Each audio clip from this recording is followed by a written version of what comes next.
Hello, everyone, and welcome back for another episode of The Journey. In this episode, I'm going to discuss the stories and realizations that brought me to a place of healing and ultimately a place of peace in my life. Me and my ex wife got married in December 2013, and we had a wedding, spectacular wedding in 2014. In 2012, prior to us getting married, I had sex with a woman and I ended up giving my ex wife an STD while she was pregnant. This would be the last time I would cheat.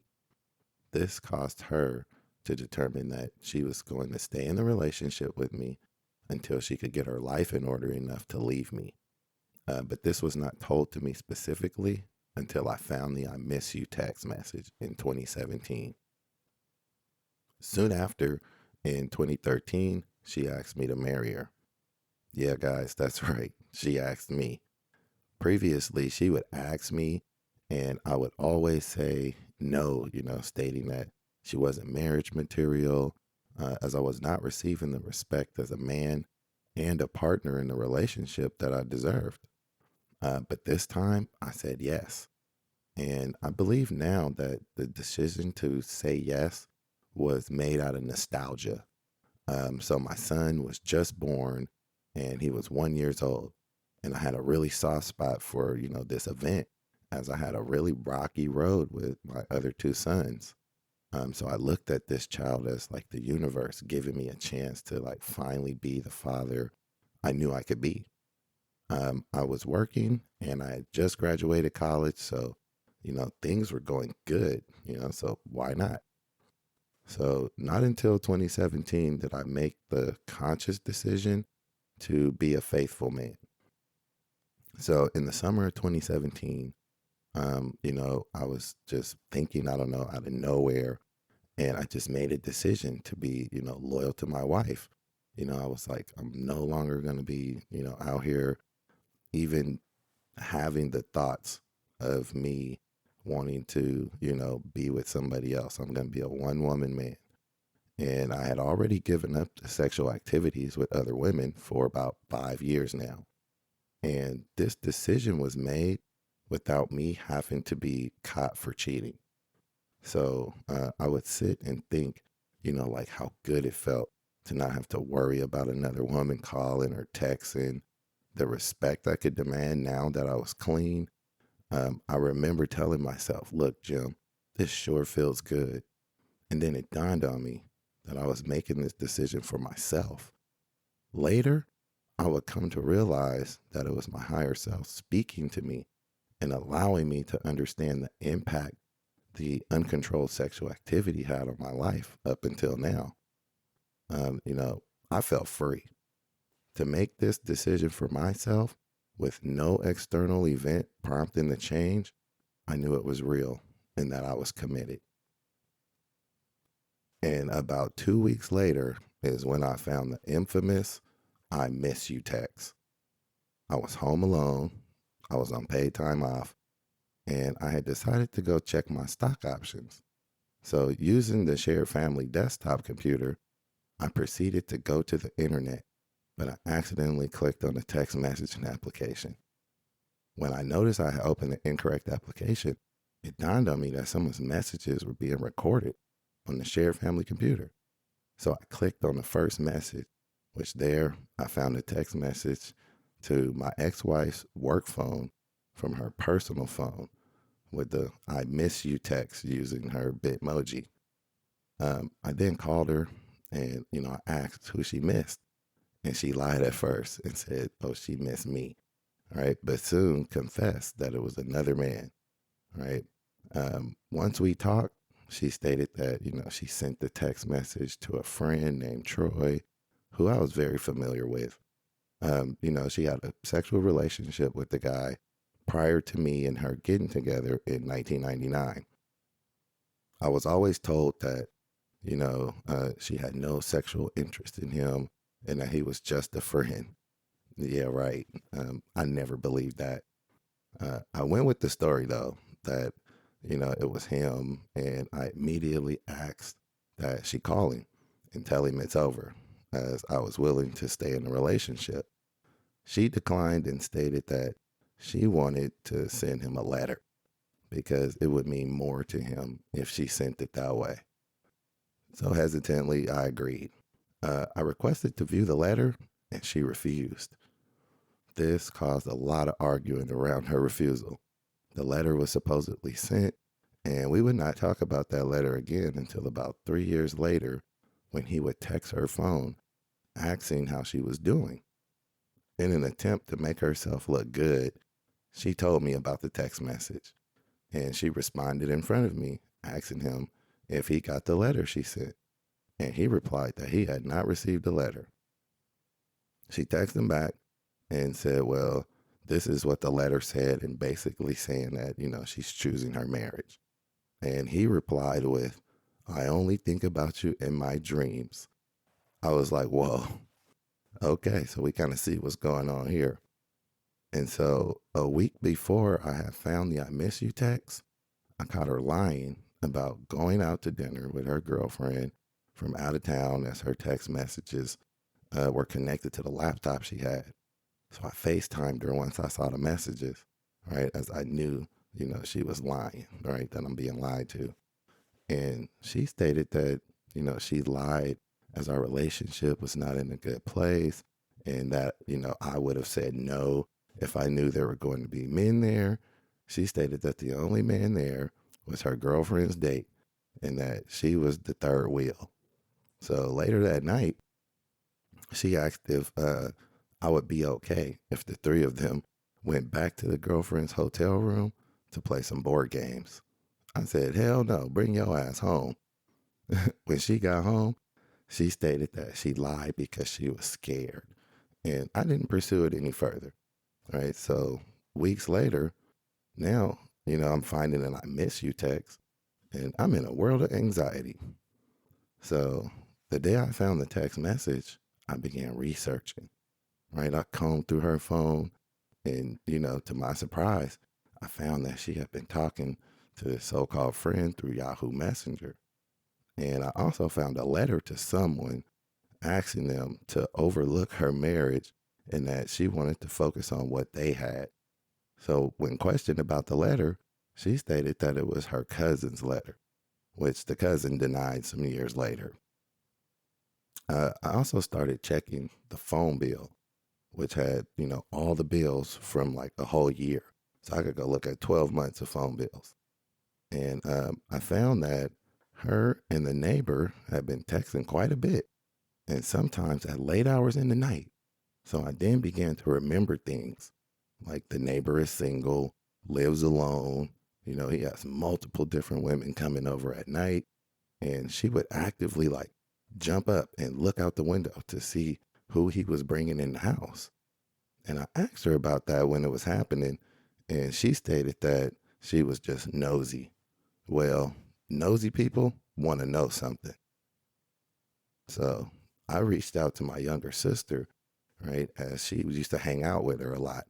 And I pretty much asked her about, like, do you know anything? Like, has Michelle shown any signs that she's been cheating on me? And she cut me off and she was like, Michelle is the strongest person I know. Oh, I just hung up. I was floored. I was like, at this point, I felt deserted and abandoned. So I then began talking to my twin sister about the situation and what I had been finding and my ex-wife's responses to my discoveries. My sister suggested that, she seems to have traits of a narcissist. So I immediately got on the internet. I found a list of traits related to narcissistic personality disorder. My ex-wife fit every one of the traits to a T. The main characteristic of narcissistic personality disorder is little to no empathy, which results in no accountability. Okay. It all made sense. I soon began watching YouTube videos and reading articles about the disorder and would actively observe her, noticing these traits play out in many scenarios that I was familiar with, although I had never noticed. And so, some of those traits are like display a lack of empathy, right, for the feelings, thoughts, and needs of others. They use guilt trips and shame to control others. They expect others to care for them or solve their problems. They have gaslighting behaviors, such as being critical, but making it sound like it's coming from a place of concern. They'll take advantage of other people's vulnerabilities. They will dismiss or deny other people's feelings, emotions, or experiences. They'll respond to others with passive aggressive behaviors. So my wife had all of these. So during this time, the amount of anxiety I'm having is causing me to do things I had never done before, like look at her location whenever she was out of the house. I was wanting to know who everyone calling and texting was. I just could not trust her. This drove me into depression, where I would not talk to anyone except my twin sister about the incident, and I would stay home a lot.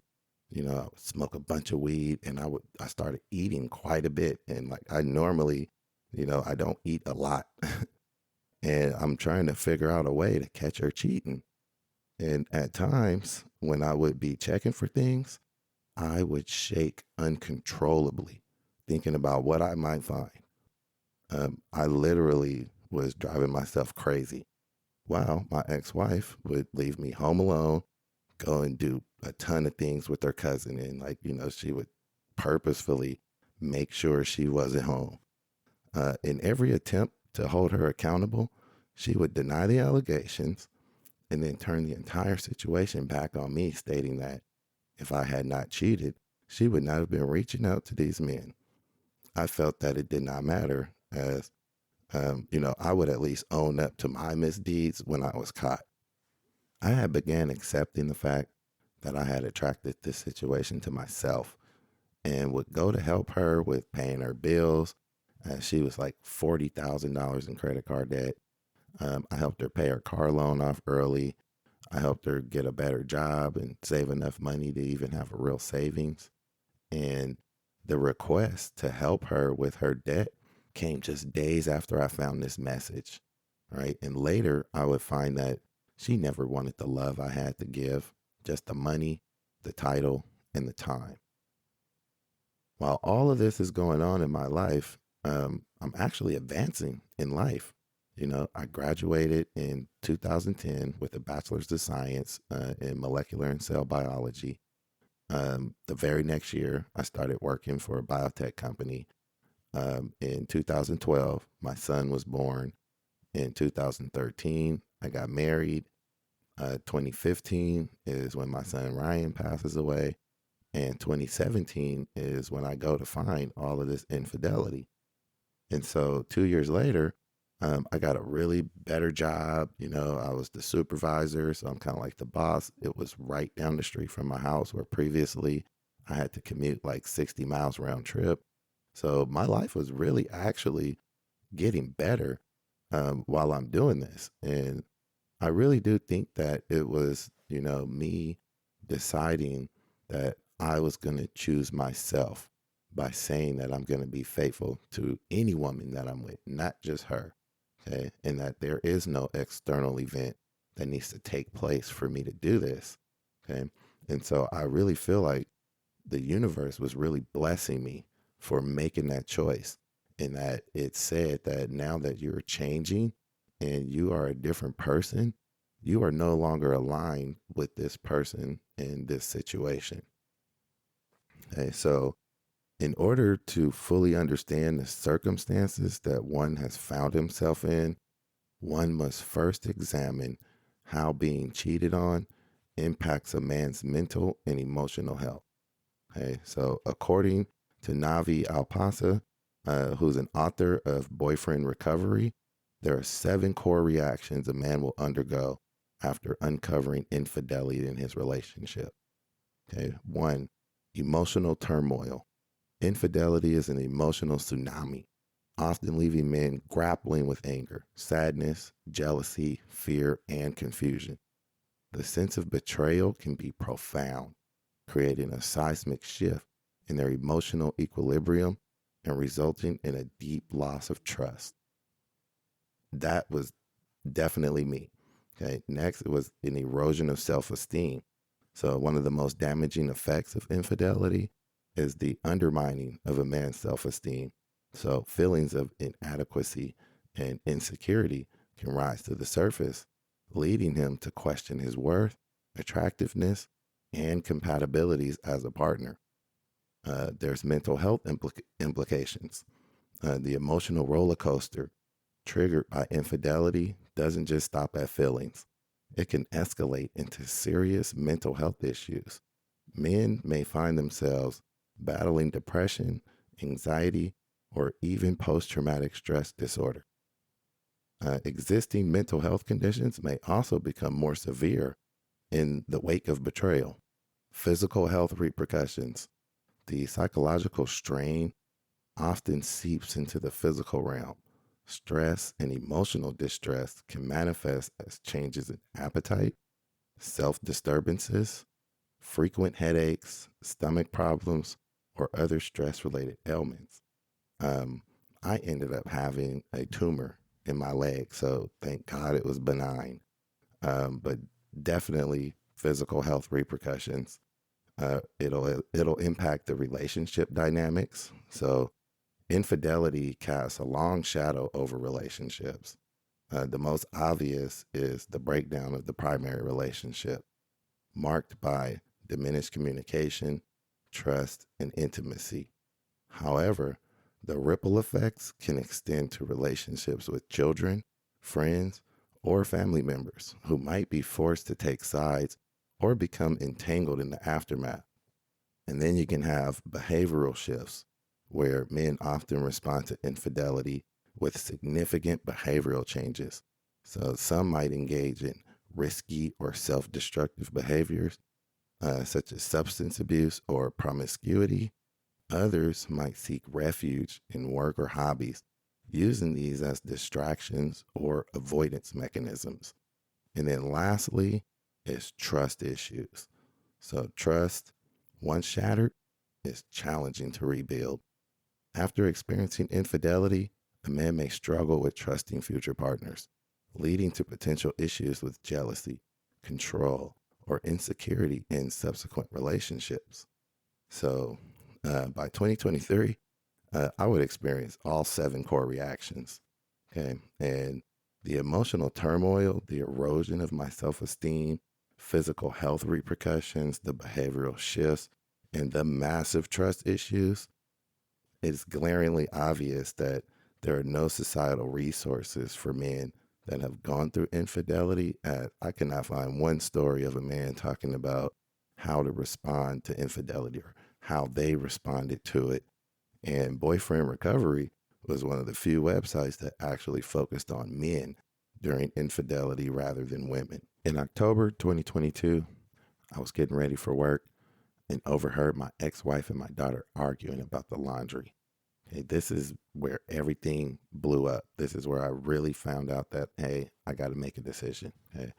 My daughter, she was concerned about doing a load of laundry, and it wasn't our designated day to do laundry. And so my wife begins to like ridicule her about missing the designated day and, how it's all her fault that she didn't get in to do the laundry. And so they're arguing about whose responsibility it is to know what day laundry is being done. I soon came in the room and I told my daughter, hey, look, you can go in there, you can do your laundry. If anybody comes in there, okay, and has a problem, I'll talk to them. I'll let them know, hey, you're just doing a load of laundry. You'll be done in like 45 minutes with the washer and they can have it. Okay. And so once my daughter went in there and did the laundry, took her laundry in there, I started to talk to my wife and I started to kind of ask her, like why she could not de escalate the situation. And that, ultimately she was the adult in the situation and she would not hold herself accountable. And she started saying I was attacking her. This soon turned into a huge argument where then my daughter comes back in the room and she starts screaming in my face at the top of her lungs. And so I grabbed her by the neck and I pushed her on the bed and I told her, I was not going to tolerate this behavior. Then I proceeded to tell her, that you got to pack your stuff because this is my house and that, I deserve more respect than what I was receiving. And so now I didn't turn to my ex wife and I'm telling her that, since I'm being disrespected like this and, everybody thinks I'm attacking them, then I'm going to need to not share my money. Okay. Because that was a really big thing for her, is that she wanted to spend my money too. Right. So I told her, no, no more of that. And so soon after, we had this big blow up, and, my daughter has moved out, went back, went to go live with my wife's mom. Um, I started to block her on social medias, wasn't allowing her to track my phone. Like, I was fed up. Okay.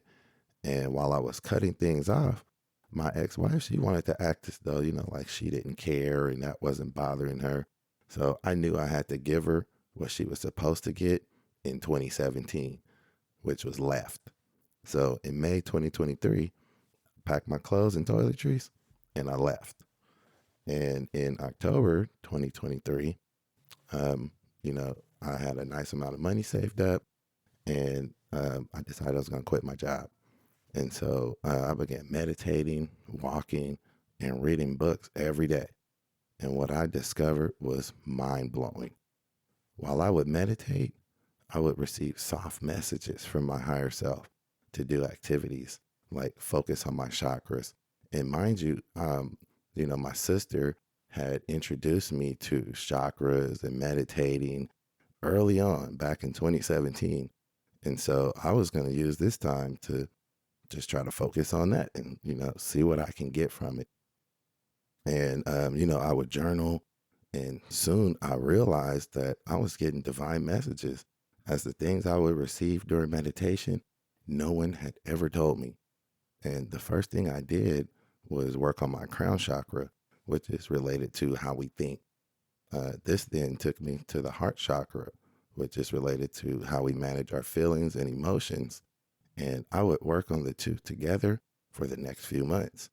And this actively brought me to a place where I could really go inward and examine the broken parts of myself. My heart and my mind was damaged and required some deep evaluation. I began to realize that I was avoiding taking accountability for what I had attracted in my life. And this is some of the most intense work one can do. Okay. I looked at the part of me that allowed myself to get played, and it hurt. I had to accept the fact that it was because of me that I stayed in a relationship where I was actively being disrespected. And on top of that, I also provided a large amount of my resources to a person that never intended on respecting me. So to have to go inward and look at the ugliest part of myself, Lord Jesus, that hurt. And this made me cry so hard that it felt like my soul had left my body and it re-entered. Okay. I looked at myself in the driver's rearview mirror because I'm driving at the time, and I am crying my eyes out. And I would just tell myself as I'm looking at myself in the mirror, I love you. I love you. And I would say it repeatedly. And the feelings of shame were very intense. But the love I was giving myself was so therapeutic. Okay. And this was the turning point in my journey, as I had come to understand that the most critical thing we can do to change our circumstances is to examine exactly who we are and blame no one, not your mother, your father, your wife, your kids, for the situation that you're in. And I remember my grandmother used to always say, if it's not your problem, then why is it always in your lap? So that statement made so much sense at that moment. Okay? And in my opinion, crying is the doorway to peace.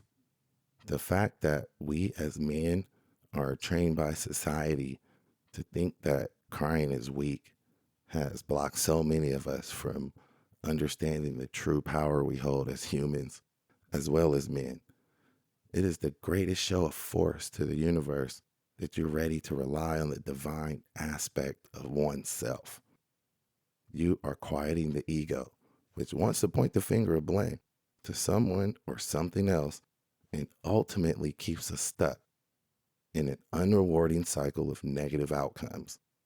When that feeling to cry comes up, Don't hold back. Cry. Cry the ugliest cry you can. And then understand that this is an act of self love and that there is nothing to be ashamed of.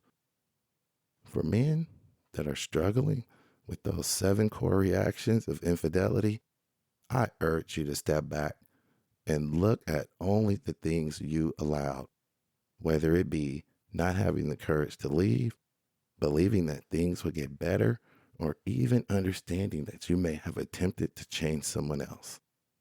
Point no fingers and take all the accountability.